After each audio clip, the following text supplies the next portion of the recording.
안녕하세요 여러분, 반갑습니다. 한달한군 튜토를 맡고 있는 백우인이고요. 오늘이 벌써 5월하고도 세 번째 주네요. 정말 시간이 빨리 가는 것 같아요. 그리고 우리는 이 해길의 역사 철학을 벌써 600페이지를 넘어서고 있어요. 엄청나죠? 이 책이 보니까 770페이지짜리였어요. 그런데 벌써 우리가 600페이지를 넘어섰단 말이죠. 놀랍죠?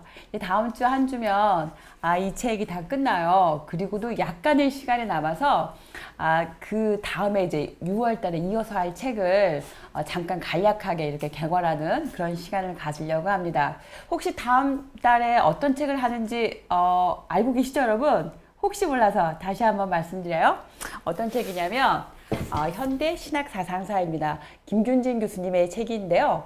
이 책이 저는 벌써부터 너무너무 기대가 되고 너무너무 즐겁고 막 좋아 죽겠어요. 왜냐하면 책이 너무 쉬워요. 그러니까 쉽다고 하는 건 뭐냐면 이게 술술 읽히게 써져 있는 책이라는 거예요. 예를 들어서 그 1차 원문 같은 경우 번역서잖아요. 그러면 아무래도 번역서다 보니까 그 매끄럽게 읽히기가 좀 어렵고 예를 들어서 판넨베르크 같은 경우는 되게 어렵거든요. 그런데 이제 우리나라 이 저자가 직접 이렇게 쭉 정리를 했다는 거, 그 점에서 일단 되게 쉽게 접근할 수 있고, 그리고 김규진 교수님의 책 쓰기가 우리가 이 해결의 역사 철학을 통해서 알 수 있다시피 반복을 많이 해주시잖아요. 그러니까 잘근잘근 씹어서 정말 입안에 딱 넣어주는 그런 글쓰기예요. 그래서 어렵게 이렇게 어려운 걸 어떻게 하지? 이렇게 두꺼운 걸 어떻게 읽지? 라는 생각이 하나도 전혀 겁낼 필요가 없도록 너무너무 쉽게 그냥 쭉쭉 읽기만 하면 이게 막 이렇게 흡수가 되고 스며들어오는 그런 느낌의 책이에요. 그래서 이 책이 1040페이지지만 그럼에도 불구하고 우리는 전혀 힘들이지 않고 그냥 성실하게 이렇게 또박또박 읽어나가면 되는 그런 책이에요. 그래서 여러분과 함께 제가 8주에 걸쳐서 6월달, 7월달 이 2달에 걸쳐서 이 현대 신학사 상사를 한번 뚫어보려고 해요. 이 책 두께가 벽돌이죠. 그래서 일명 벽돌 깨기 이렇게 제목을 붙여봤는데요. 6월달, 7월달 기대해주세요, 여러분. 자, 그러면 시작해 볼게요. 오늘 저희가 6부를 할 건데요. 지난주까지 뭘 했냐면 이 세계사의 궁극적인 목적, 이게 뭐냐? 결국은 자유실현이었단 말이죠. 이 국가가 이 자유실현을 할 때 어떤 것들을 통해서 가능하냐? 첫 번째가 뭐였냐면 교육이었어요. 그리고 또 뭐였죠? 어떤 종교적인 예배를 통해서였고, 그 다음에 뭐였죠? 철학, 사유였었죠. 그래서 그 사유가 결국은 그 어떤 중재자의 역할을 했었고, 그래서 그 보편자의 이렇게 그 보편에 도달할 수 있도록 이끌어주는 그런 중재자, 화해자의 역할을 했다는 거, 거기까지 우리가 살펴봤고요. 또 그런 부분을 이렇게 쭉 생각을 하다 보면 누가 떠오르세요, 여러분? 플라톤 떠오르지 않으세요? 플라톤의 그 국가를 보면 철인 정치를 말하고 있는데 결국은 이 플라톤도 이 철학, 사유함, 무엇인가를 안다는 것, 곧 지식이 덕이다라고까지 말하는 그 사상이었잖아요. 그렇기 때문에 이성 중심의 철저하게 그 이성 중심의 그리고 사유를 통해서 어떤 보편에 도달하는 그 메커니즘이 해겔과 상당히 많이 이렇게 공명하고 있었습니다. 자, 오늘 6부고요. 세계사의 발전 과정과 목적에 대해서 이제 쭉 해겔의 목소리를 들려주고 있습니다. 이 세계사의 발전 과정을 이 해겔은 이제 동양부터 시작해서 게르만족까지 쭉 이렇게 훑어주거든요. 그러면서 그 기준이 뭐냐면 얼마만큼 자유가 많이 실현되었느냐 그 정도를 가지고 그 유아기, 그 장년기, 뭐 노년기 이렇게 쭉 설명을 합니다. 그 세계사를 가지고. 그러면서 게르만 시대에 딱 와가지고 드디어 자유가 딱 이렇게 실현되었다. 이렇게 말하고 있는데 그 지점에서 또 비판점이 많았었죠. 그 부분이 맨 끝에 가서 다뤄지고 있었고요. 그 다음에 또, 어떤 내용이 또 나오고 있냐면 그럼 세계사의 발전 과정과 그 세계사의 목적은 무엇이냐 역시 자유 실현에 있었다 이제 그런 이야기 나누면서 그 자유라고 하는 거에 그 근거가 어디에 있느냐 다름 아닌 성육신에 있다 이렇게 또 설명하고 있었는데 그 부분 상당히 은혜롭습니다 여러분. 자, 들어가 보도록 할게요. 먼저 663페이지를 쭉 지나시면 665페이지 넘겨보세요, 여러분. 자, 거기에서 자유의 역사로서의 세계사의 발전 과정 이렇게 제목이 나와 있죠, 여러분. 저는 세계사의 발전 과정에 먼저 밑줄을 딱 그어봤어요. 자, 세계사의 발전 과정. 그럼 과정이 지향하는 곳은 어디냐? 바로 나와 있죠. 자유. 자유 딱 동그라미 치시면 세계사가 발전해가는 그 과정은 결국 향하는 곳이 어디다? 자유구나. 자유의 실현에 있었구나. 이렇게 말하고 있었고요. 그 다음에 또 한 가지. 저는 과정에다가 동그라미 쳐봤어요, 여러분. 과정. 과정이 의미하는 것은 무엇입니까?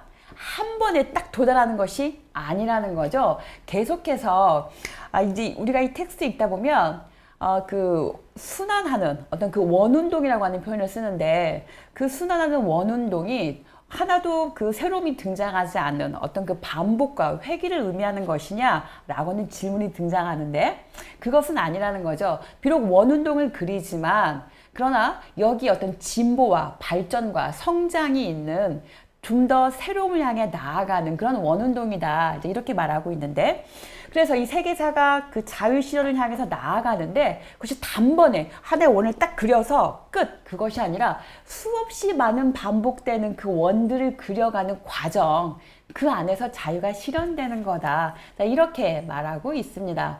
어떠신가요? 이 타이틀 안에 이 저자가 무엇을 말하고 싶은지 목소리가 들려지시나요, 여러분? 계속 들어가 보도록 하겠습니다. 자, 어디를 보시냐면 여러분, 저는 첫 번째 패러그래프에서 아래에서 몇 줄 올라가냐면요. 세 번째 줄 거기다가 좀 밑줄을 그어봤습니다. 자, 세계사는 분방한 인간의 자연적 의지가 보편적인 것과 주체적 자유로 도야되는 과정이다. 이렇게 표현하고 있었는데요. 우리 해겔에게 있어서 도야라고 하는 개념 상당히 중요하죠. 도야 동그라미 쳐주시면 좋을 것 같습니다. 이 도야라고 하는 표현을 우리가 어떻게 조금 쉽게 설명할 수 있을까 생각을 해봤을 때 고양되어 간다 라고 하는 표현, 그 다음에 도약한다 라고 하는 표현, 그 두 개를 같이 딱 이렇게 묶어 놓으면 도야라고 하는 의미가 되지 않을까 생각을 해봤어요. 무엇인가 고양되어 간다라고 하는 것은 그 어떤 그 정체의 의미가 아니라 계속해서 조금 찬찬히 이렇게 나아가고 발전하고 진보해가는 좀 더 이렇게 그 폭넓어져가는 넓이와 깊이가 있어져가는 그런 느낌이 오시잖아요. 그것이 어떤 고양이라고 하는 의미라면 그 다음에 도약이라고 하는 것은 그야말로 이렇게 약진해서 나아가는 거죠. 그냥 이렇게 수평적인 흐름이 아니라 뭔가 그 사선이든 혹은 어떤 수직 방향이든 뭔가 포물선이든 뭔가 이렇게 위를 향해서 나아가는 느낌, 그런 느낌이 드시잖아요. 그래서 그 두 개를 포함해 놓은 게 도야가 아닌가 저는 생각을 해봤습니다. 자, 그 다음에 어디를 보시냐면 그 자연적 의지라고 하는 것에 우리가 동그라미 또 한번 칠 필요가 있습니다.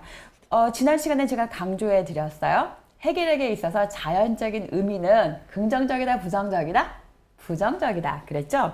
그래서 인간에게 갖고 있는 그 뭔가 길들여지지 않고 뭔가 정제되지 않고 뭔가 이렇게 특수하고 뭔가 무한이 아니라 유한한 것들, 뭔가 이렇게 극복해야 될 것들, 그 모든 것들을 자연적인이라고 하는 그 한 단어 안에 딱 이렇게 압축하면 좋을 것 같고요.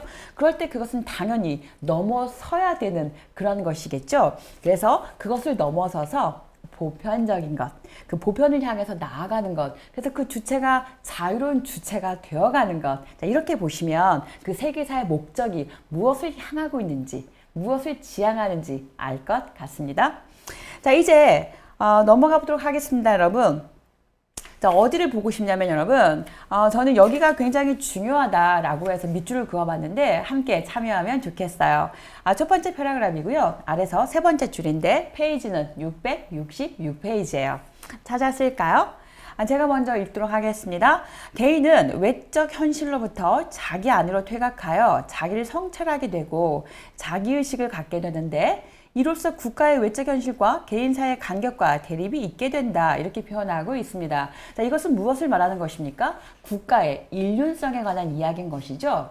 예컨대 국가의 어떤 그 보편적인 그 보편이 있다고 칩시다. 그럴 때 이 국가의 보편과 개인의 어떤 그 특수 혹은 개인의 어떤 그 주체적인 것? 그러한 것들이 같이 일치될 수 있겠느냐라고 하는 질문을 던질 때에 해겔은 뭐라고 합니까? 철저히 개인이 어떤 국가의 법을 잘 수호할 때, 그럴 때 그 안에서 개인의 자유가 최대한 많이 실현될 수 있다. 이렇게 이야기를 하고 있었던 거잖아요. 그렇기 때문에 개인의 어떤 그 개체적인 것, 그것이 국가의 어떤 그 보편 안에 같이 이렇게 일치될 때, 그러면서도 그 안에 어떤 그 구분이 지어질 때, 그럴 때 국가의 일륜성이 이렇게 이루어지는 건데, 여기서 보면 이것이 처음부터 이렇게 딱 일치되는 게 아니라 대립각에 서게 되는 것이죠. 이것은 다름 아닌 무엇을 말하는 거죠? 부정성을 말하는 거죠. 그 부정성은 어떻게 합니까? 부정을 통해서 극복되고 나아져 가야 되고 고양되어 가야 되는 것이죠. 그래서 이런 과정을 통해서, 그리고 이 과정이 한 번에 되는 것이 아니라 계속되는 어떤 그 순환되는 그 반복을 통해서 그것이 한 단계 한 단계 고양되고 지양되어서 결국은 그곳에 그 자유라고 하는 그 자유 실현에 도달하게 된다는 것입니다.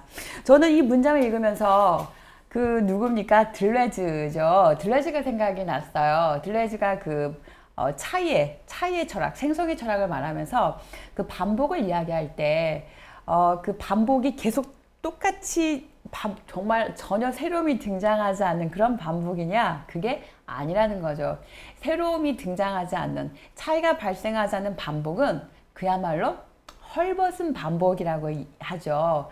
그래서 이 들레즈가 말하는 반복이라고 하는 것은 똑같은 것 같지만 차이가 발생하는 그런 반복, 그 차이가 발생하는 반복은 다름 아닌 해겔 표현으로 말하면 새로움이 등장하는, 발전이 등장하는, 그리고 진보가 등장하는 그런 반복이다. 이렇게 이야기할 수가 있겠습니다. 그래서 지금 들레즈의 사유와 딱 이렇게 만나는 그런 부분을 확인할 수가 있습니다. 자, 이제 어디 가시냐면 두 번째 패러그래프인데요. 거기 보시면 세계사의 그 문제는 무엇이냐, 개인과 이 국가의 어떤 그 대립을 어떻게 통일성으로 나아가게 할 것이냐, 거기에 있다. 이렇게 보시면 좋겠고요. 그래서 세 번째 패러그래프 보시면, 자, 세계사는 국가의 절대 정신 속에서 자기의 주체성을 의식하지 못했던 인간이 국가의 외적인 현실로부터 자기 자신 속으로 퇴각해서 자기의 주체성과 주체적인 자유를 의식하게 되고 국가의 그 실체적인 자유와 일치를 이루는 과정, 그것이 세계사의 목적이다. 이렇게 말할 수가 있겠습니다. 자, 여러분, 우리가 이 해겔의 역사 철학을 읽다 보면 계속해서 어떤 느낌이 드시나요? 일치, 통일성을 대단히 중요하게 여기는구나. 근데 이때 일치와 통일성을 말할 때 마치 뭉뚱그려져서 전혀 그 구분이 없이 그냥 모든 게 다 하나로 합해진 그런 통일성을 말하느냐? 그건 절대 아니라고 하는 거 기억하셔야 됩니다.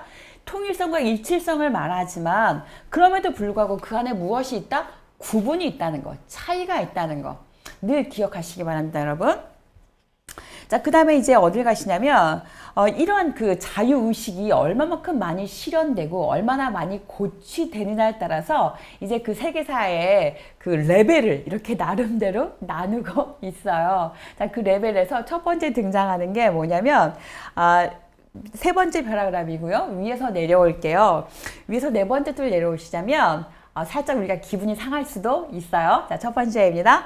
고대 동양의 시대, 이때를 유년기, 소년기라고 말합니다. 자, 왜 그런지 한번 생각해 보세요. 자, 그 다음에 고대 그리스 시대를 청년기라고 말하고요. 그 다음에 세 번째가 로마 제국 시대라고 말합니다. 이때를 장년기라고 표현하고 있어요. 자, 그 다음에 네 번째가 이 게르만 시대고요. 노년 시대로 말하고 있습니다. 우리가 어떤 그 나이가 들어간다라고 하는 어떤 그 생물학적인 나이, 연령, 그것을 의미하는 것이 아니라 그 유년기, 소년기, 장년기다, 뭐 노년기다, 이것은 얼마만큼 자유가 많이 실현되었느냐, 얼마만큼 그 자유의식이 많이 고취되었느냐, 그 정도를 가지고 나눴다는 거 기억하시기 바라고요. 어쨌든 여기서 보시다시피 고대 그 동양이 가장 아래 단계에 있어요. 마치 그 피라미드를 이렇게 그려본다면 가장 아래 단계가 지금 동양이라는 거죠. 그 다음에 어딘 거죠? 그리스, 로마, 그 다음에 게르만, 이렇게 게르만이 맨 꼭대기 이렇게 있는 거예요. 그래서 그 정점에 도달해 있는데 그 왜 그렇게 했는지 궁금하시죠? 텍스트 읽으면서 찾아보도록 하겠습니다. 이제 넘어가게 될 건데요. 여기서 보시면 조금 그 아프리카에 대해서의 해결이 굉장히 이렇게 낮게 폄하하는 그런 내용들이 있어요. 자, 그것은 이제 이 저자도 살짝 우려하고 있는 바인데 어쨌든 우리는 이 텍스트 안에서 한번 찾아보도록 하겠습니다. 거기 보시면 그 고대 동양 시대 이전의 역사는 역사 이전에 즉 원역사라고 표현을 하고 있습니다. 전역사라고 표현하고 있고요. 그래서 우리가 역사 관찰을 할 때 좀 빼버려요. 제외를 하고 있습니다. 그 대표적인 예가 아프리카 대륙이라고 표현하고 있었습니다. 이 아프리카 대륙은 여러분 좀 읽어보시면 좋을 것 같아요. 제가 넘기도록 하겠습니다. 자, 어디까지 가시냐면 668페이지에서 그래도 서운하시니까 하나만 짚고 넘어갈게요. 왜 전역사라고 해서 역사 관찰에 빼버렸느냐? 거기는 보편적인 것이 등장할 곳이 없었어. 그렇게 설명하고 있었는데요. 2번입니다. 2번에 밑줄 그어 볼게요. 거기 보시면 아프리카의 흑인들은 보편적인 것에 대한 인식이 있었다 없었다? 없었다. 이렇게 표현하고 있습니다. 그래서 한 줄 더 내려가 보시면 거기서 보면 종교라든가 국가 이런 것도 없었고 그래서 이 흑인들의 특징은 이제 뭐라고 설명하냐면 하나님, 법과 같은 확실한 객관성을 의식하지 못했다. 이렇게 표현하고 있습니다. 자, 그래서 그 세 번째 패러그래프 보시면요. 어떻게 이 아프리카인들이 지적하고 있냐면 그들은 전체적으로 인간과 신과 자연이 하나로 결합되어 있는 그런 무죄 상태, 자연의 상태에 있다. 이렇게 표현하고 있어요. 무죄 상태라고 하는 게 무슨 말이냐면 죄가 없다가 아니라 죄가 뭔지, 죄를 지어도 그게 죄인지 뭔지 전혀 분간을 못하는 그런 상태라고 하는 의미에서 죄가 무죄의 상태 이렇게 표현하고 있습니다. 그 부분 기억하셔야 되고요. 그래서 마치 동물과도 같은 상태였다. 이렇게까지 말하고 있어요. 자, 그 다음 어디까지 가시냐면 이제 한마디로 그래서 그냥 어떻게 딱 일축해 버리냐면 세 번째 패러그래프 아래서 두 번째 줄인데요. 자, 종교는 인간보다 더 높은 존재가 있다는 의식과 함께 시작하는데 이러한 의식이 흑인들에게는 전혀 없었다. 이렇게 표현하고 있어요. 자, 그 다음에 쭉 좀 넘기겠습니다. 자, 어디까지 넘어가시냐면 쭉쭉 넘길게요, 여러분. 결론적으로 여기만 좀 짚고 넘어가도록 하겠습니다. 페이지 672페이지고요. 두 번째 패러그래프의 첫 번째 줄에서 이제 요약하고 있는데 아프리카 흑인들의 특징은 윤리적인 방종에 있다. 무절제 상태다라고 하는 거죠. 그야말로 진짜 이 자연의 상태, 자연적인 상태. 그래서 마지막 줄입니다. 아프리카는 자연적 정신 속에 붙들려 있는 무역사적인 것. 그리고 폐쇄된 것이다. 이렇게까지 말하고 있었어요. 그래서 이 저자가 이 부분에 대해서 이제 해결을 살짝 변호를 하고 있죠. 그 아래 문장인데 이것은 250년 전의 이야기다. 그러니까 너무 부정적으로 소개가 되어 있는데 우리가 그 부분은 좀 생각을 해볼 필요가 있다. 이렇게 염려 섞인 목소리가 있습니다. 자, 그러면 드디어 고대 동양으로 들어가 보도록 할게요. 페이지 613페이지인데요. 거기 보시면 되게 재밌는 표현이 있어요. 이 세계사의 시작은 어디서 출발했다? 동방에서 출발해서 동양에서 출발해서 서양에서 끝난다. 이렇게 말하고 있어요. 마치 해가 동쪽에서 떠가지고 서쪽으로 지는 것처럼 그런 식의 표현이죠. 유럽은 세계사의 끝이고 아시아는 시작이다. 이렇게 말하고 있습니다. 역사는 구슬처럼 반복되는 원운동이 아니라 시작과 끝을 가지고 그 시작은 어디다? 바로 아시아다. 이렇게 표현하고 있었습니다. 두 번째 패러그래프 보시면 첫째 단계, 세계사의 첫 번째 단계는 동양세계 시대다 이렇게 표현하고 있었는데요. 역사는 자의에서 독립된 독자적이며 실체적인 힘의 의식과 함께 시작된다 이렇게 말하고 있었습니다. 그래서 중요한 키워드가 무엇입니까? 역사의 시작이라고 하는 건 무엇부터 어디서 출발하느냐? 독립성, 자의식 그렇게 표현하고 있었는데요. 자, 자의에서 독립된 독자적이고 실체적인 힘의 의식과 함께 시작된다 이렇게 표현하의 있습니다.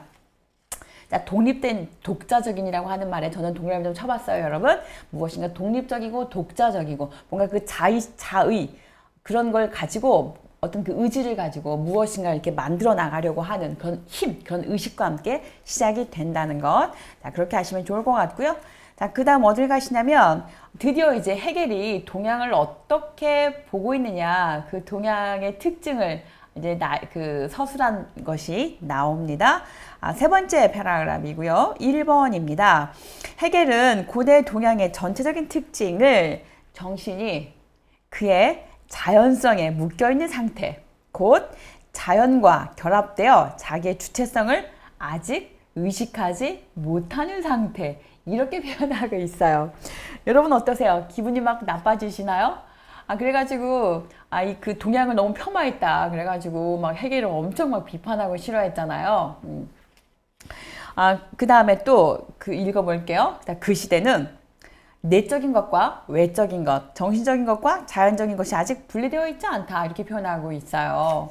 자, 그러면서 그 구체적인 형태로서 이제 뭘 들고 있냐면 가부장적인 상태를 들고 있습니다.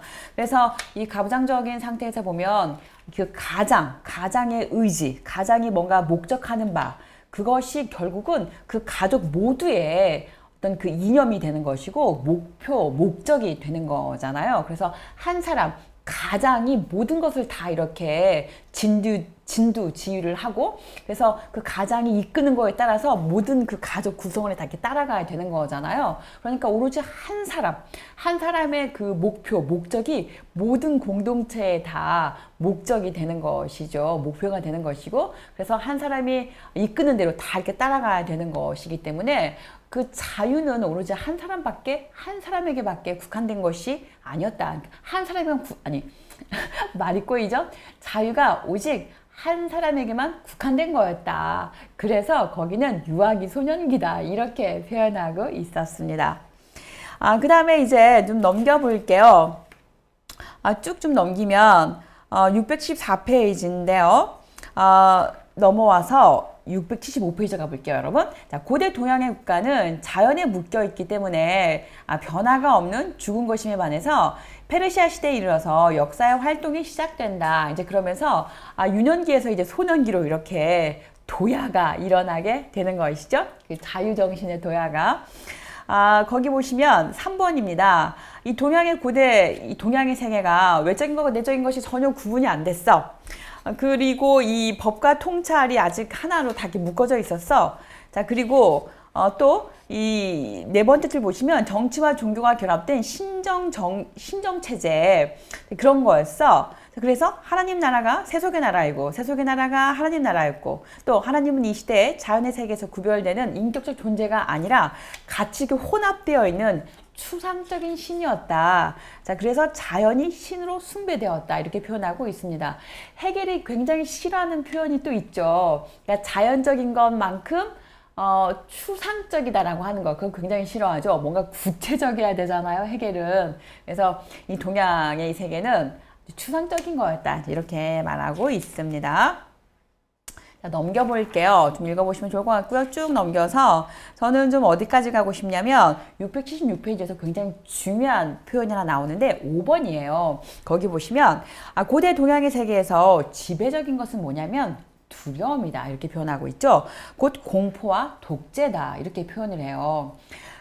그 들레즈의 그 천혜공원에 보면 국가가 어떻게 등장하는가를 설명할 때 이렇게 표현하거든요. 예를 들어서 그 공포를 느끼는 그 대상이 있고, 예를 들어서 어떤 여러 사람이 있어요. 여러 사람이 있는데 여러 사람 중에서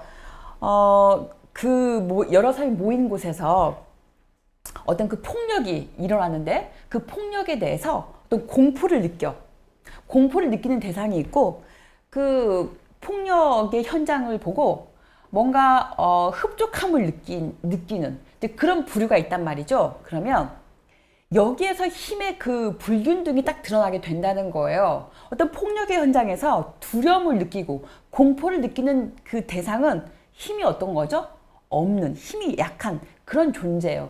그 다음에 그 폭력의 장면을 보고 어떤 그 회심의 미소를 띄우고 뭔가 이렇게 뿌듯함을 느꼈다. 그건 어떤 의미냐면 힘을 가진 자가 되는 거예요. 이렇게 힘의 불균등이 일어나게 되면서 점점점 힘을 가진 사람이 이제 뭐가 되는 거죠? 어떤 그 질서를 세우기 위해서 뭔가 입법을 하고, 그래서 그 법을 그 공포하고, 그러면서 그것들을 이렇게 지켜나가게끔 뭔가 이렇게 강제적인 힘을 발휘하게 되는 거잖아요. 이렇게 함으로써 국가가 발생하게 된 거다, 이렇게 표현하고 있었거든요. 그러니까 어떻습니까? 지금 여기 보면 어떻게 힘의 불균등이 일어나게 되면서 누가 공포를 느끼는가, 누가 공포를 이렇게 조장하는가, 그게 딱 두드러지게 되는 거죠. 그러면서 공포를 조장하는 그가 누가 되는 거죠? 권력자가 되는 거고, 여기 표현에 의하면 그 가부장이라고 하는 어떤 그 1인 독재라고 하는 그가 그 어떤 힘을 거머쥐게 되는 거죠. 그러면서 상대방은 이제 어떻게 되는 거죠? 공포에 떨게 되는 그런 구도가 지금 그려지고 있습니다.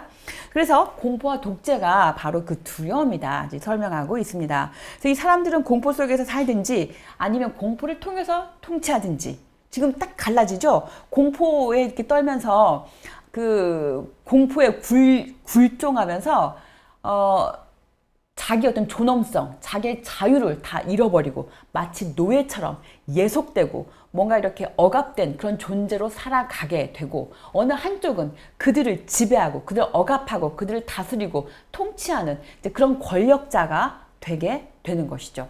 자, 그 다음에 그래서 이제 617페이지 보시면 이 동양을 뭐라고 말하냐면 공포가 동양의 지배적인 범주다, 이렇게 표현하고 있어요. 그러니까 완전히 1인 독재 체제 하에서 그 한 사람만 자유를 누리고 나머지는 다 거기에 굴종하는 그런 그 국가 형태를 말하고 있습니다. 자, 그 다음에 617페이지에서 두 번째 패러그래프에 몇 줄로 올라가시냐면 이제 이집트에 대해서 소개하고 있는 내용이 나오는데요. 자, 몇 줄로 올라가시냐면 7번째 로 올라가세요. 거기 보시면 이집트 시대에 대해서 설명하고 있는데, 자, 이집트는 고대 그리스 시대로 넘어가는 다리 역할을 하고 있다.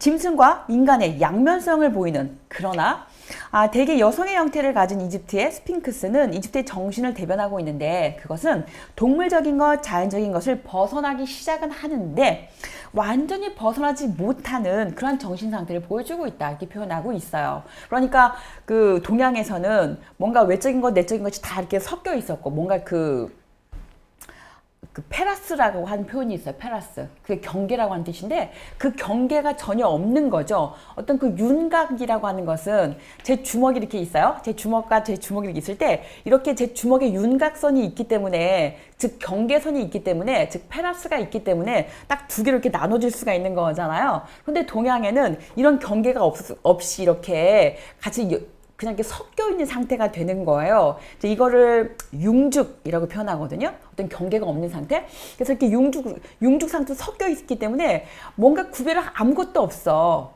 그러다가 이집트에 가면, 이집트 시대에 되면 이제 비로소 어떻게 되는 거죠? 조금씩 이렇게 경계가 지워지게 되면서 뭔가 이렇게 나누어지는 그런 중간 정도. 이런 다리 역할이 바로 이집트 시대다. 그러다가 그리스 시대가 되면 드디어 이제 어떻게 되는 거죠? 경계와 경계가 뚜렷해지면서 이렇게 분리가 일어나는 그런 시대를 설명하고 있습니다. 자, 그래서 완전히 벗어나지 못한 그런 정신 상태가 이집트 시대다, 이렇게 이야기하고 있었고요. 그 다음 넘겨보도록 하겠습니다.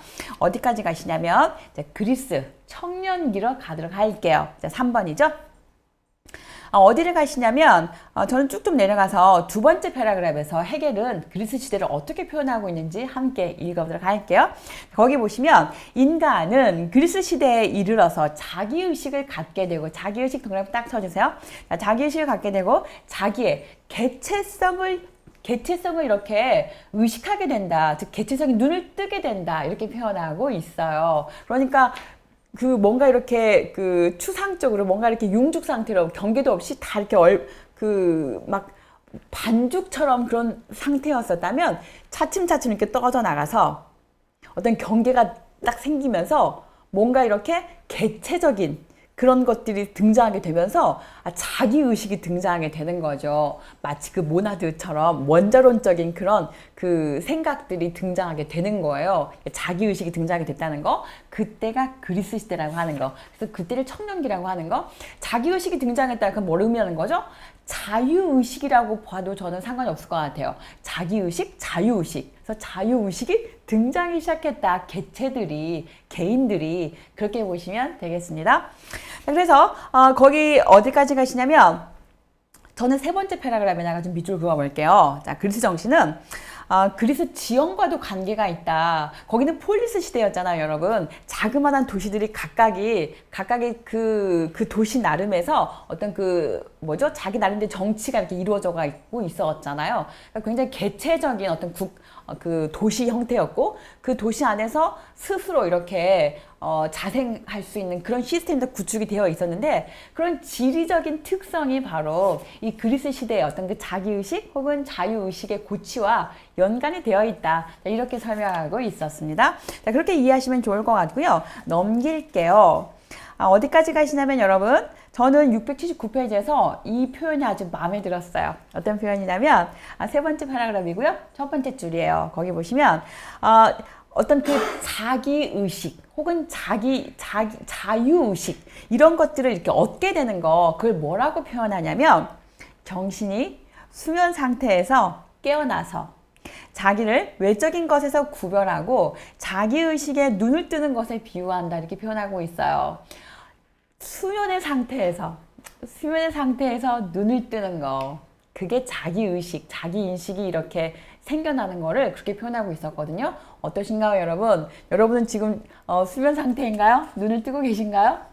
이 표현이 정말 마음에 들었고, 또 이 표현을 읽으면서 누굽니까? 칸트죠. 칸트의 계몽이란 무엇인가? 거기에서 읽었던 기억이 나요. 어떤 그 미숙한 상태를 벗어나서 자기의 그 이성을 가지고 자기 주체적인, 자기가 스스로 어떤 책임성 있게 뭔가를 생각하고 그 생각한 바를 추진해 나가는 그런 이성으로 거듭나야 된다. 그것이 진정한 계몽이다. 막 이렇게 저는 문장을 그렇게 읽었던 것 같은데, 이렇게 어떤 정신의 그 수면 상태, 눈을 뜨는 거, 그게 바로 자기의식, 자기 어떤 개체성, 자기 주체성에 눈 뜨는 거, 자유의식이 등장하는 거, 이렇게 같이 보시면 되겠습니다. 자, 이제 또 넘기도록 하겠습니다. 또 이 표현 아주 재밌었어요. 이 표현 밑줄 안 그을 수가 없죠. 아주 멋진 문장인데 한번 보시겠어요? 어디냐면 세 번째 패러그래프이고요. 아래서 네 번째 줄 올라가 보세요. 제가 멋지다고 느낀 것이 여러분과 함께 공명할 수 있으면 좋겠어요. 볼게요. 자, 보편적인 목적을 가진 일륜적 자유의 나라. 자의, 곧 특수한 것을 앞세우지 않고, 이때 자의라고 하는 것은 다분히 어떤 그 개별적인 거, 개체적인 거, 유한한 거, 뭔가 극복해야 될 부정적인 것, 이렇게 이해하시면 되겠습니다, 여러분.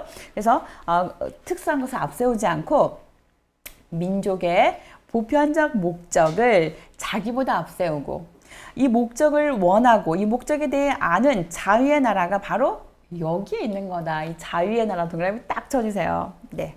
그래서 이 주체적인 자유와 어떤 그 실체성을 이렇게 인식하고 파악하는 거, 거기에서 바로 자유의 나라가 등장한다. 이렇게 표현하고 있었습니다. 저는 또 이 문장을 읽으면서 누굽니까? 리차드 로티죠. 그의 그 우연성, 그 다음에 뭐 이렇게 또 제목이 있는데, 거기에서 보면 그 보편과 특수가 어떻게 일치가 돼? 일치는 일어날 수가 없는 거지. 우연성이 계속 반복될 때 사람들이 그럴 수도 있겠구나. 뭔가 그 공감할 수 있는 그 영역대가, 그 지평이 넓어질 때, 그럴 때 비로소 뭔가 이렇게 그 일치되어 가는 그런 것들이 있는 거지. 보편과 특수, 보편과 개체가 일치될 수 있어? 그건 어려워. 이렇게 말하기도 하거든요. 근데 해겔은 지금 계속 그 일치를 말하고 있죠, 여러분. 그 다음에 또 넘어가도록 하겠습니다. 자, 어딜 가시냐면, 저는 여기다가 반복이 돼서 그냥 V 체크만 했는데, 거기 680페이지에서 3번도 한번 읽고 가시면 좋을 것 같고요. 자, 4번입니다. 681페이지에서 자, 그러나 동그라미 딱 치실게요. 그러나 자유의 의식이 막 싹트기 시작했지만 완전한 것은 아니었어. 이렇게 말하는 거죠. 뭔가 부족해, 뭔가 미완의 상태야. 자, 이 문장 읽어보도록 하겠습니다. 4번인데요.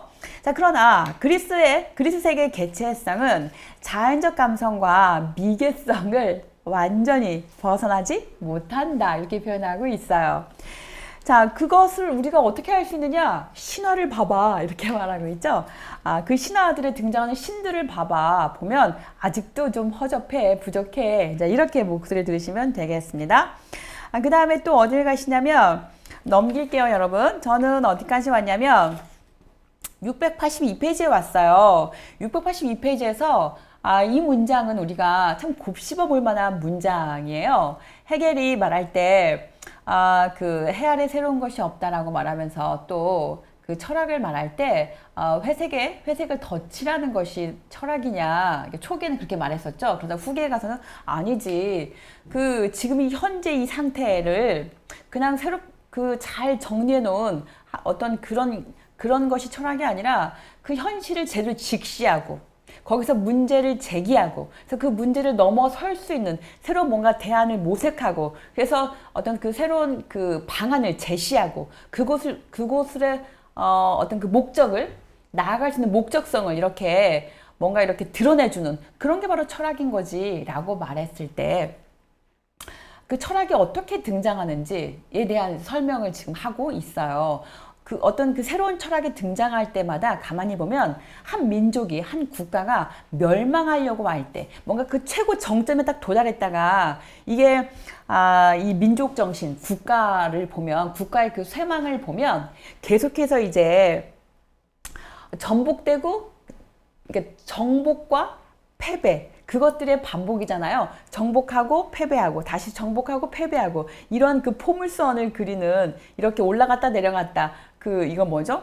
미끄럼틀의 연속인데 그때마다 이 철학이 어떻게 등장하느냐 뭔가 그 한 나라가 한 민족 정신이 쇠망하려고 할 때 거기에서 어떤 위기의 상태에서 철학이 발생했어. 철학이 발전하던 거야. 그런 식의 이야기를 하고 있거든요. 자, 그 문장 들어가 보도록 할게요. 세 번째 줄이에요. 위에서 발흥의 시대, 승리와 행복의 시대, 몰락의 시대 이렇게 이 로마 시대에 일어난 그 로마 시대를 이렇게 이제 구분하고 있어요. 그 로마가 이렇게 발흥할 때, 그 다음에 승리와 행복의 시대, 그리고 몰락의 시대 이렇게 구분을 할 때 이 승리를 얻었을 때 그리고 또 내적 분열, 그 다음에 멸망이 막 시작이 된다는 거죠. 뭔가 최고 정점에 딱 도달했을 때 그때 이제 분열이 시작된다는 거예요. 뒤에 보시면 로마가 왜 멸망했느냐 이제 그 내용을 좀 설명해 주고 있는데 어떤 위기의식을 느꼈을 때는 우리 이렇잖아요, 여러분. 한 나라가 뭔가 이렇게 국민의 힘을 딱 단결을 해야 할 때 그럴 때는 모든 국민들이 이렇게 하나를 집결할 수 있는 공통의 관심사가 딱 이렇게 화두로 던져지면 모든 사람들이 그 문제를 향해서 다 집결하잖아요. 예컨대 우리가 그 한일 문제, 일본과 우리 한국의 문제를 딱 이렇게 그 이슈로 던져 놓으면 무조건 어떻습니까? 반일 감정이 있기 때문에 우리나라 국민들은 그래서 무조건 그 반일 감정이 있기 때문에 그 일본에 대항해서 무조건 그 민족성, 그 민족 정신이 이렇게 막 똘똘 뭉치잖아요. 그러면서 이렇게 그 단결하게 되는 그런 모습들을 볼 수가 있는데 어떤 그 국가가 이렇게 발흥하고 그것이 막 그 성장하고 발전하고 승리의 그 깃발을 딱 꼽을 때는 이렇게 뭔가 단결된 그런 하나의 모아진 정신이 있단 말이에요. 그래서 막 단결하고 막 하나로 막 결집하고 그래서 하나의 목표를 향해서 쫙 나가죠. 그래서 승리의 깃발 딱 꼽아요. 근데 거기에서 그 승리의 행복의 시대가 오래 가느냐? 그렇지가 않죠.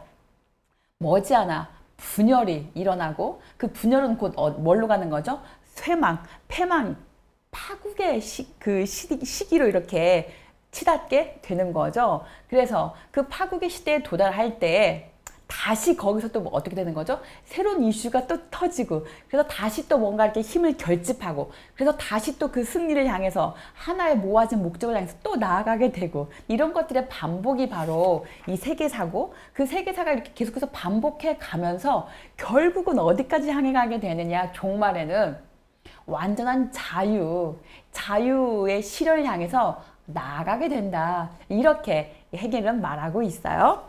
자, 어쨌든 계속 좀 읽어볼게요, 여러분. 거기 보시면, 그 세 개의 시대로 이제 그 구분을 하고 있고, 또 역사가 최고봉에 도달했을 때, 그때 다시 이제 멸망이 시작이 된다. 이렇게 말하고 있었죠. 그러니까 최고 높은 정상이 결국은 뭐다? 멸망의 시작이다. 그야말로 정말 역설이고 모순인 거죠. 그 끝이 시작인 거예요. 그 승리의 최고의 정점이 패망의 시작, 파국의 시작인 거죠. 그러니까 우리가 어딘가의 정점에 딱 도달하게 되면 이제 우리가 더 이상 거기에서 할 수 있는 일은 내려오는 길밖에 없는 거잖아요. 산의 정상에 올라가면 내려와야 되는 것처럼 이렇게 최고 정점이 곧 패망의 시작이다. 자, 이렇게 우리에게 말해주고 있습니다. 그래서 그 일어선자, 그 넘어질 것을 그 염려해야 된다. 이런 그 성서 구절이 갑자기 생각이 났는데요. 아, 승리를 얻었을 때, 그럴 때 내적 분열과 멸망이 시작이 된다. 이렇게 표현하고 있고요. 또 민족의 인륜적인 정신이 해체되고 개체성은 그 실체에 대립한다. 이로써 이 고대 그리스의 이 청년기는 로마 제국의 이 장년기로 딱 넘어가게 된다. 자, 이렇게 표현하고 있었습니다. 자, 드디어 로마 제국의 장년기를 보도록 하겠습니다. 자, 거기 보시면 로마 제국의 역사를 세 단계로 구별을 하는데요. 첫 번째는 뭐냐면 국가 형성과 민족 강화의 왕정시대 이렇게 잡고 있고요. 두 번째가 세계 정복의 가장 아름다운 시대였지만 전제주의로 끝나는, 그래서 결국 멸망을 준비하게 되는 그런 시대로 설명하고 있었습니다. 그 공화정 시대를 말하는 것이죠. 자, 그 다음에 세 번째가 외적으로 아주 찬란한, 자, 그러한 시대이지만 내적으로는 막 거의 막 부패할 대로 부패하고 썩을 대로 썩은, 그래서 그 풍전등화와도 같은 그런 게르만족의 침공으로 멸망한 제정시대를 구별하고 있습니다. 자, 그 다음에 어딜 보시냐면 여기서 또 우리가 한 가지 알고 넘어가야 될 게 뭐냐면 방금 읽었던 문장에서 두 번째 줄서 내려가 보시면 헤겔이 묘사하고 있는 로마 제국의 이 장년기는 고대 그리스 청년기보다 정신적으로는 뒤떨어진 시대다 이렇게 표현하고 있어요. 왜냐하면 그 팍스 노바라라고 하죠. 그 로마 시대가 그야말로 그 번성한 그러한 국가다라고 말하지만 결국은 그 로마 제국은 침략과 침탈의 그 역사를 빼놓고 말할 수가 없잖아요. 그래서 이 정신은 되려 이 퇴보한 그런 시기였다. 이렇게 말하고 있습니다. 그 다음에 또 넘어가 보도록 할게요. 어디까지 가시냐면 683페이지예요. 제가 방금 설명드린 내용이 2번에서 언급되고 있는데요. 자, 로마 제국의 건국 자체에 대해서 부정적이다 이렇게 말하죠. 왜냐하면 그 폭력의 역사니까, 그리고 이렇게 그 찬탈의 역사니까. 로마 제국은 힘과 폭력을 통해서 만들어진 것, 폭력적인 것이다 이렇게 표현하고 있습니다. 그래서 몇 째 줄 보시냐면 네 번째 줄 보시면 한마디로 딱 요약하고 있죠. 한 무리의 도적대들이 폭력을 목적으로 결합한 것이었다 이렇게 표현하고 있습니다. 자, 그 다음에 어딜 가시냐면 쭉 넘겨볼게요. 그 세 번째 패러그래프 보시면 그 노물루스하고 레무스가 있어요. 그 로마가 어떻게 초기에 건국이 되었는지 그 건국에 관한 이야기가 써 있는데요. 읽어보시면 굉장히 재밌어요. 저도 상당히 재밌게 읽었는데 그 노물루스가 결국 또 레무스를 죽이고 왕의 자리에 올라가시고 또 옆에 이웃나라 막 쳐들어가고 또 막 여인들이 없으니까 이웃나라 막 술 먹이고 막 잔치 벌려가지고 여인들 다 보쌈에다가 막 그 데려다가 살고, 그 나중에 또 그 이웃나라 막 찬탈하러 갔을 때 무슨 일이 벌어집니까? 그 이웃나라의 여성들을 데려다가 살았어. 그러면 이웃나라가 뭐가 되는 거죠? 그 처가가 되는 거잖아요. 처가가. 그런데 또 그 처가를 또 이렇게 쳐들어가서 또 막 그 약탈이 온단 말이죠. 약탈이 오면서 막 다 죽일 거란 말이에요. 그러면 이제 어떻게 되는 거예요? 그 여성의 입장에서 보면 여기는 내 남편이 사는 나라야. 근데 여기는 우리 친정이 사는 곳이야. 근데 전쟁이 일어났어. 어떻게 되는 거죠? 아버지가 죽거나 남편이 죽거나 이런 비극이 세상에 어디 있어요. 이런 식의 그 전쟁, 그 폭력 정말 엄청난 비극이죠. 그런 시대였어요. 자, 어쨌든 그렇게 읽어보시면 좋을 것 같고요. 자, 그 다음에 쭉 넘겨서 거기 그 각주 1번에서 여러분 제가 내려가도록 하겠습니다. 몇 줄을 내려가시냐면요. 대략 6번째 줄이에요. 제가 방금 그 스토리를 해드린 그런 내용이 지금 언급되고 있는데, 해겔에 따르면 로마 제국은 전쟁과 정복과 약탈에 기초했다. 이해되시죠, 여러분? 그래서 모든 시민은 또 거기다가 중요한 건 뭐냐면 싸우러 갈 때 우리가 군대 갈 때 우리가 막 그 군복도 사고 막 총도 사고 막 탱크 사고 이렇게 하고 군에 입대하는 게 아니잖아요. 근데 이 당시에는 각자가 자기가 이 전쟁에 참여하면서도 자기가 총도 사야 되고 자기가 막 그 무기 같은 걸 다 사야 되는 거예요. 그래가지고 거기에 참전해야 되는 거죠. 그러니까 각자의 비용으로 병역의 의무를 담당을 해야 됐단 말이죠. 자, 그래서 거기 보시면 그 당시에 국가가 그 당시에 이 삶이 얼마나 피폐하고 얼마나 정말 궁핍하고 얼마나 이게 살기 어려웠는지를 머릿속 그림을 그려보시면 좀 그려질 것 같아요. 그쵸? 늘 전쟁을 일삼고 맨날 내가 죽거나 내가 죽지 않으면 내가 죽지 않으려면 상대방을 죽여야 되고, 내가 빼앗기지 않으려면 제 걸 빼앗아 와야 되고, 내가 많이 빼앗으면 빼앗을수록 다 내 거가 되는 거고, 그러니까 무조건 가서 죽이고 보자, 빼앗고 보자, 뭐 이런 거였을 거고, 정말 이루 말할 수가 없었을 거예요. 그리고 내가 싸움터에 나가려면 내가 모든 걸 다 이렇게 그 비용을 다 만들어야 되고, 나이가 돈이 없으니까 뭔가 이렇게 빌려야 되고, 또 그걸 갚아야 되니까 또 막 정말 이루 말할 수가 없었을 거예요. 그런 내용들이 지금 이렇게 나오고 있어요. 그런 맥락에서 로마 제국이라고 말할 때 정말 그 어마어마한 그 제국을 상상을 하면 진짜 그 번영만, 뭔가 그 찬란한, 뭔가 온통 그 모든 영광을 누리고 있는 그런 걸 생각하지만 실제로 그 안을 들여다보면 어떻습니까? 그야말로 이루 말로 할 수도 없는, 그래서 정신이 오히려 퇴보한 시대다 이렇게 표현하고 있습니다. 이 문장 읽으면서 갑자기 누굽니까? 발토베냐민의 이야기가 생각이 나는데, 그의 책 일방통행로라고 하는 책을 보면 그가 이런 표현을 하죠. 어떤 길을 가는데 비행기를 타고 가는 게 있고 길을 직접 이렇게 걸어서 가는 길이 있어요. 우리가 비행기를 타고 가면 어떻습니까? 마치 로마 제국, 그 평화가 이렇게 평화가 강물처럼 흐르는, 뭔가 번영의 꽃이 활짝 피었던 그런 시대라고 하는 생각이 떠오를 거예요. 그건 마치 비행기를 타고 이렇게 보는 것이죠. 그러나 실제로 내가 두 발로 또박또박 걸어서 이 길을 가는 건 어떻습니까? 그 로마 시대에 살고 있던 그 생활상, 그 시대 시민들 한 사람 한 사람의 그 생활을 직접 이렇게 체험하면서 길을 걷는 것이죠. 그럴 때 얼마나 피폐한 삶이었는지, 얼마나 그 피해 역사인지, 얼마나 그 눈물로 범벅된 그 정말 분노와 혹은 어떤 그 원한과 그 모든 것들이 버무려져 있는 그런 것들이 그 안에 들어있다는 것이죠. 이런 생각이 좀 났어요. 그래서 우리가 비행기를 타고도 이 로마 제국을 보지만, 그러나 직접 길을 걷듯이 하나하나 그 골목길을, 오솔길을 걸어가듯이 그 로마의 제국을 하나하나 살펴보게 되면, 결국은 이게 번영만 있는 것이 아니라 정신은 오히려 퇴보한 그런 그 시기가 아니었나, 해겔은 그렇게 말하고 있다고 저는 읽었습니다.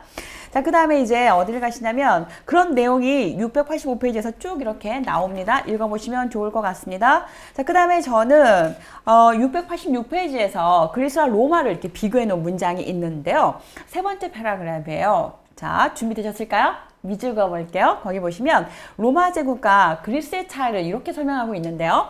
거기 보시면 그리스 세계는 아름다움의 나라, 자유로운 인륜성의 나라였다. 오히려 지금 로마보다 훨씬 더 높게 평가하고 있죠. 그 다음에 또 그리스적 원리는 그의 기쁨 속에 있는 정신성, 그의 명랑함과 향유 속에 있는 정신성을 우리에게 보여준다. 그러니까 조금 더 이렇게 그리스를 더 이렇게 극찬하고 있는 거죠.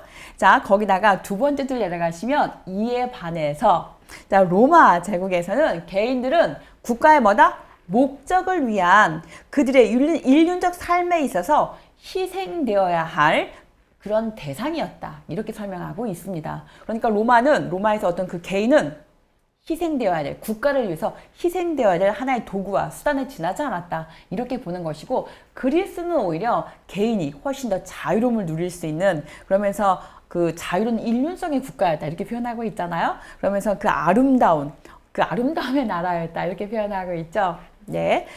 굉장히 재밌었어요. 자, 그 다음에 또 이제 687페이지입니다. 여기서 보시면 로마가 말이야 어떻게 멸망했는지 말해줄게. 그런 문장이 지금 나오고 있죠. 자, 첫 번째 요소를 말하고 있는데요. 첫 번째는 제국 자체에 내적 분열이 있었다. 죽어보세요.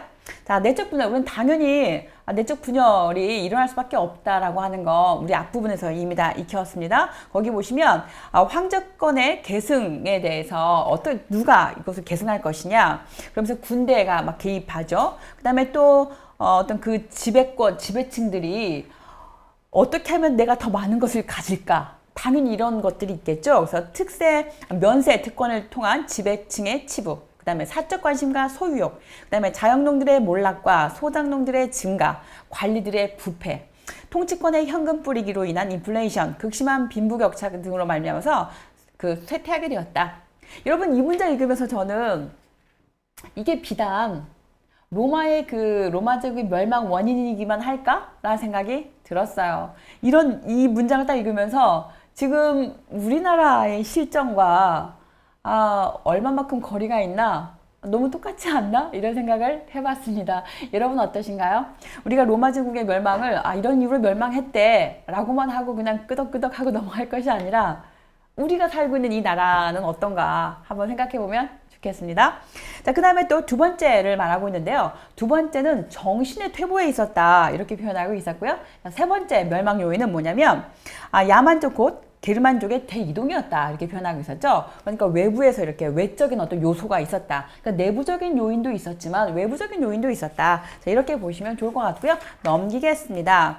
자, 어디까지 가시냐면요. 저는 쭉쭉 넘겨서 689페이지에 왔습니다. 자, 여기 보시면 그 자유라고 하는 이제 드디어 이 게르만족이 이제 게르만 시대에 와서 그 세계사의 노년기다 이렇게 표현하고 있었잖아요. 다시 말하면 그때 비로소 자유 정신이 완전히 이렇게 드러난 거야. 자, 이렇게 표현하고 있는데, 자, 그것을 이 해겔은 뭘 가지고 말하고 있냐면 이 문장은 읽어야 될 것 같아요. 굉장히 중요하니까 688페이지 다시 가실게요. 자, 688페이지에서 두 번째 패러그래프인데요. 세 번째 줄이에요. 여기에서 핵심 문장이 딱 등장하고 있는데 밑줄 그어볼게요. 기독교 종교 동그라미 딱 치겠습니다. 바로 이 기독교 종교가 딱 등장했다는 거예요. 그래서 여기가 바로 이 세계사의 노년기다. 자유가 딱 이렇게 등장하는, 정말 자유정신이 이렇게 드러나는 그런 시대였다. 이렇게 보고 있습니다. 그래서 마저 읽어볼게요, 여러분. 이 세계사의 결정적인 사건이 등장을 했는데 그게 곧 바로 뭐다? 세계의 구원이 탄생했다. 이렇게 표현하고 있습니다. 그래서 한 줄 더 내가 보시면 하나님의 인간의 하나님 예수 그리스도의 탄생과 함께 무한한 것과 유한한 것, 신적 본성과 인간적 본성이 어떻게 됐다? 화해가 일어났다. 이렇게 표현하고 있었어요. 그래서 그 화해가 바로 뭐다? 새로운 원리다. 그래서 나중에 이 정신이 이 세계사에서 그 어떤 정신이 이렇게 실현되는 거잖아요. 그래서 어떤 절대적인 그 정신이 이렇게 등장하는 건데, 그 절대 정신이 등장한다고 할 때 그러면 이미 안에 다 들어있던 게 그냥 그대로 드러나고 반복되는 거라면 새로움이 어디 있는 거야 라고 말할 때 그 새로움의 근거가 바로 뭐다? 바로 여기에 있다는 거예요. 여기에. 네, 성육신 사건. 자, 이따가 뒤에 가서 보실 거고요. 그래서 689페이지에서 이 문장에다가 이제 밑줄을 그으시면 이해가 돼 하실 거예요. 몇째 줄이냐면요. 네 번째 줄이에요. 자, 읽어보도록 하겠습니다. 예수가 계시하는 화해와 해방은 모든 인간의 자유에 대한 관념을 내포하고 있다. 인간이 생각하고 있는 그 모든 자유에 대한 그 모든 관념이 바로 어디 들어있다? 예수에게 들어있다. 이렇게 표현하고 있습니다. 그래서 인간은 하나님과 결합되어 있는 존재, 따라서 무한한 가치를 가진 자유로운 존재다. 이렇게 표현하고 있습니다. 그러니까 우리 인간이 도달해야 될 그 최고의 정점은 뭐인 거예요? 자유 실현인 거예요. 국가가 도달해야 될 최고의 정점도 어디인 거죠? 자유실현인 거죠. 그러니까 세계사가 발음이 꺼이죠. 세계사가 도달해야 되는 최고의 정점도 어디다? 자유실현이다. 그래서 이 자유실현이 최고의 목적이 되는 거예요. 그리고 이 자유는 곧 뭐인 거죠?